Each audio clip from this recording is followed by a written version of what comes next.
Hey guys, Supersport MTL here. Just keeping busy in my garage. Got the wheel off, and what I'm gonna do, I'm gonna remove the buildup of rust here using some of those, I guess like Scotch Guard pads or whatever you call it. So I'm gonna clean that up, clean the wheel up. As you can see, the wheel well is a little bit dirty.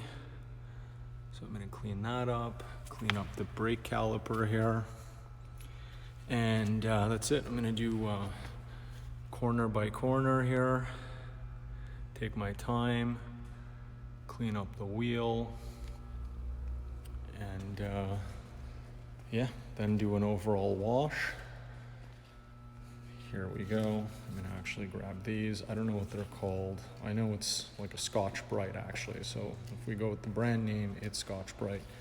I'm gonna give this get a little cleanup done right here, and yeah, go from there. So as you can see, with some basic cleaning products, some degreaser, a brush, and a couple microfiber towels, you could really, get this wheel well nicely cleaned up and detailed. And as you can see, I removed any buildup. No, it doesn't look perfect. That rust, the rust stains are there to stay, but there's at least no buildup. It's completely smooth to the touch now. So that should help. So what do I do when I take my wheel off other than washing it?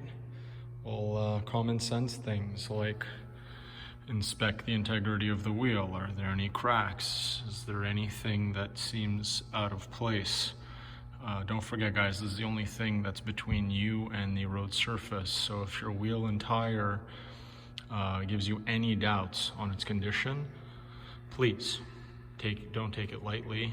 And I'll give you an example. Look through the thread. Is the thread being worn evenly? If it's not, obviously my alignment is off.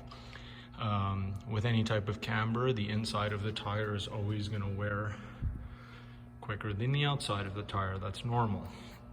But look at this, I have a staple. I'm going to go ahead with a flathead screwdriver or a pick and remove the staple and remove anything else that seems to be stuck in the tire. It should be fine. It's a staple. There's enough tread and it's in the meaty part where we should be safe. But I'll just look around and make sure that there's no nail or anything, because when you're doing high speeds, it could be very, very dangerous, even fatal. So if you guys ever have the chance, you have a little jack, you should do this at home. It's a great way to get familiar with the car and make sure everything's nice and safe. So as you can see in this case, it was the broken off part of a razor blade, an X-Acto knife. Which I think potentially would have kept digging into the tire with the weight of the car and eventually punctured the tire. So there you go, there's a little surprise. There's no danger because I compared it with the thickness of the tread, and there's no way that it got even close to puncturing the tire. But I'm happy that I took the time to take it out, because it could have, over time, potentially dug its way further in and, yeah, caused a flat tire at the minimum.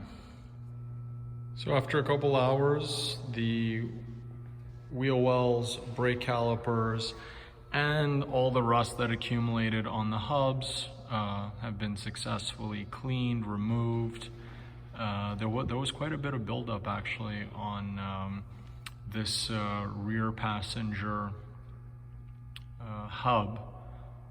So hopefully that'll have solved the little clicking problem. But again, I have my doubts. I have no idea what that clicking, where the source of it is from. Obviously, when you're driving, it's very hard to make out where it's coming from. And the car will be ready for round 2 next time it's nice out. So guys, again, be healthy, stay safe, be responsible, and we'll see each other soon. Hopefully see each other on the streets. Take care, guys. Have a great weekend.